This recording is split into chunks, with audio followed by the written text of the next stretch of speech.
yards to lead the league in rushing. Size, speed, imposing. Henry, touchdown, Titans! What can he do? We want more. We want more. Throws it, jump pass in the end zone. Touchdown, Titans! Boom! Henry is going to threaten his own playoff rushing record. What's up? What's up? Because it has again been the Derrick Henry show. He's tough to tackle, and anyone thinking of doing it this weekend should not watch this. This is Derrick Henry at practice yesterday, breaking the helmet on a stick. What is going on his right, TD? Sounds like this, though, this is not going to scare off Tyrann Mathieu. Talking about this weekend, Derrick Henry gets on the edge. Derrick Henry to the house. Wow. Are you going to make that financial decision that all these other DBs have been making? I can't. Why not? I can't. It's the AFC Championship game. This is what you want, a championship game. You want to face the best. And right now, Derrick Henry is the best running back in the league, and it's going to be a big challenge for us. But I think most importantly, in my mind, if I have to put my body on the line so my teammates can play in the Super Bowl, then that's what Tyrann is going to do. More from Mathieu on game day morning before his meeting with Derrick Henry, who's giving our guy here a run for his money in the rushing yards per game category. But this is only through 4 playoff starts, TD. He's still trailing your all-time postseason average. Oh, good. Just good, not by good. much. Okay. Will he keep it going against the Chiefs? TD and David, who has the edge presented by Volvo? Well, let's tell you, Lindsay. Right now, as we look at it, we got some good matchups in the playoffs, good run games. And on the defensive side of the ball, Kansas Chiefs have been playing pretty good. But they're facing Derrick Henry in that offensive line, and that's been pretty good. So as you see it, who has the edge in this one?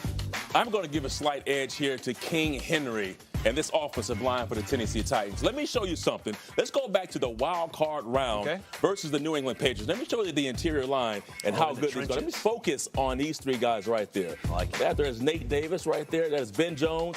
And then right there on the other side is Salford. Watch what happens when this ball is ran. Look at that seam. Oh, my goodness. Look at that. That's what they've been so good at. And look at this. All these guys are sticking to their defenders. I can give you 3 yards right there, TD. I'm sure you could. I'm sure you could. You can't get a touchdown, but 3 yards is fine. That's all you need. And once that happens, you know what? Let's give him a little party at the end of that play right there. Okay, let's go to the next play here. I want you guys to watch this. Watch the rookie over here and Nate Davis. No relationship, by the way. Okay. It might be my cousin. But watch what happens when this play is going forward. Look at the push right there on Wise. Oh, my goodness. And look how far they go. Again, look at that seam that they're creating for Derrick Henry. This is inside the A-gap. That's an interior side of the offensive line. And again, get some contact, pushes for more yards. That is impressive. And again, I like to throw a little party at the end of that. Of course, it's party. When you can run inside in the A-gap and get 8 yards of push by your right guard, that's pretty special. Absolutely. They've been doing that all season long. Yeah, it's impressive. So when you look on the NFC side, 2 good matchups as well. You got Aaron Jones, who's been running all over the place. Then you got a core of guys in San Francisco, including not pictured Kyle Juszczyk. So how do you see this one shaking out? Who has the edge here? I have the Niners with taking the edge here. These 3 guys, all over 600 rushing yards, regular season and postseason. You talk about Juszczyk. Let me show you how good they are and what they do. So they use a lot of formations, motions. You see that little jet sweep behind there? Oh, yeah, smoke and mirrors. Yeah. And Mostert comes from up the middle for a nice gain. No hesitation. Yeah. Big gain there. Look at this play. Oh, who is that? Is that Juszczyk? It is Juszczyk. Okay. Got the little motion away from it. And what happens? Get the ball going that way.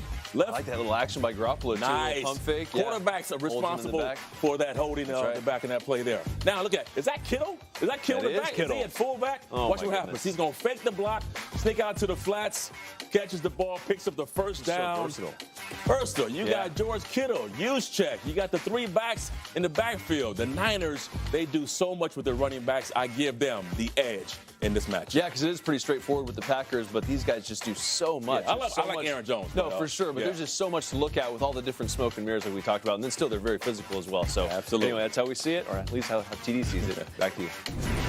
Sunday's game's getting us one step closer to Super Bowl and the Rocket Mortgage Super Bowl Squares sweepstakes, which will pay out $50,000 for every score change in the game. Plus, 2 grand prize winners will win $500,000 they could use toward their dream home. See rules and enter for free at rocketmortgagesquares.com. And speaking of the Super Bowl, Andrea Kramer and Hannah Storm have been staples of the big games coverage for years, but they've been doing something these last couple of years that is very different for both them and for broadcasting in general. They've been calling games for Amazon's Thursday Night Football as the first ever all-female NFL broadcast team. And as you're about to see in a story from the Emmy Award-winning show NFL 360, that historical significance is not at all lost on them.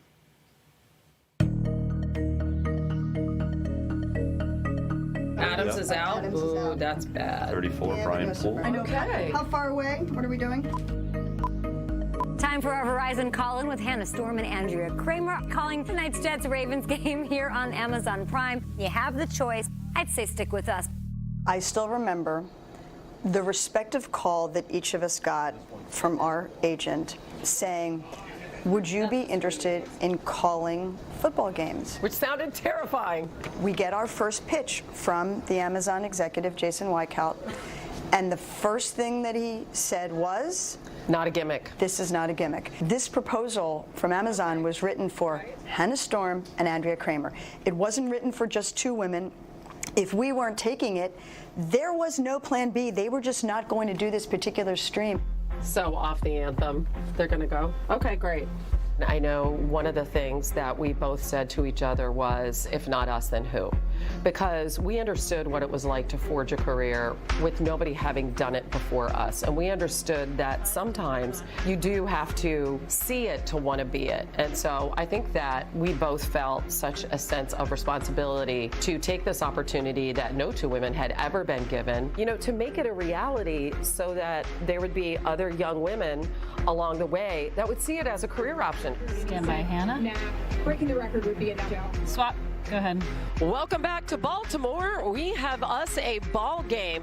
When a viewer tunes in on Amazon, they have a choice. They can choose to listen to the game and watch the game as they would on Fox or Hannah Storm and Andrea Kramer. The notion that this is a quarterback unlike any that he's ever known.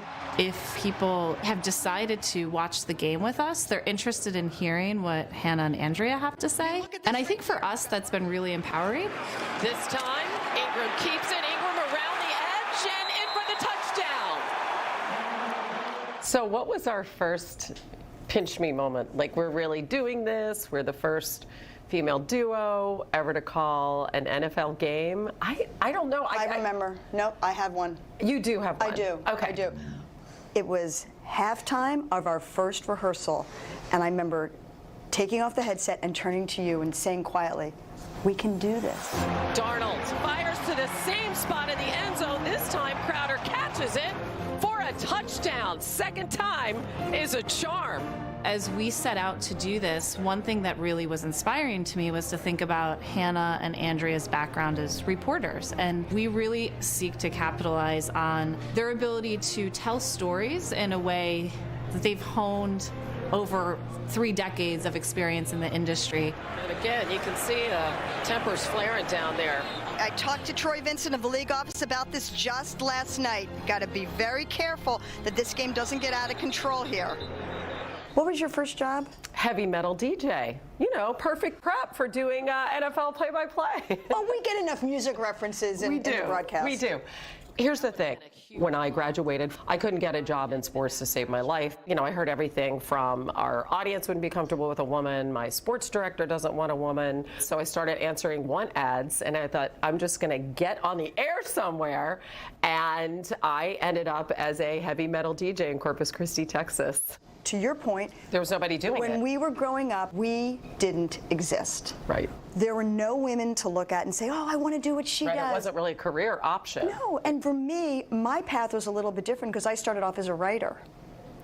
And then from a writer, I went to be a producer. And then Steve Sable from NFL Films, who said, I want you to co-host the show with me. This is the NFL.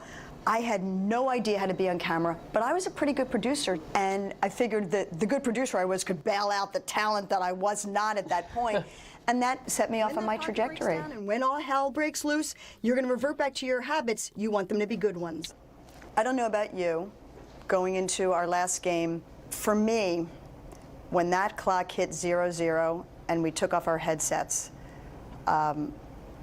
I felt like I got hit by a ton of bricks emotionally, and I shared a hug with you that I don't think I'll ever forget. I know. I know. Feel the same way. I mean, we were on this journey together. I mean, it was so challenging, had, you know, ups and downs, great moments, laughs. And when I think back on the last 2 years, I just feel like, you know, we were like holding hands the whole time. Just, we were together, we were a team, supportive of each other, and truly, truly love each other. And what do you say? We're going to hold hands and jump off the cliff together. Survived and thrived. Oh, I can't believe we did it. No. Kramer and Storm's Amazon broadcasts were available to over 200 countries around the world this past season.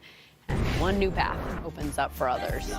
There are some quarterback numbers to consider. And no, I don't mean 15 and 17 and 12 and 10. I'm talking about stat lines.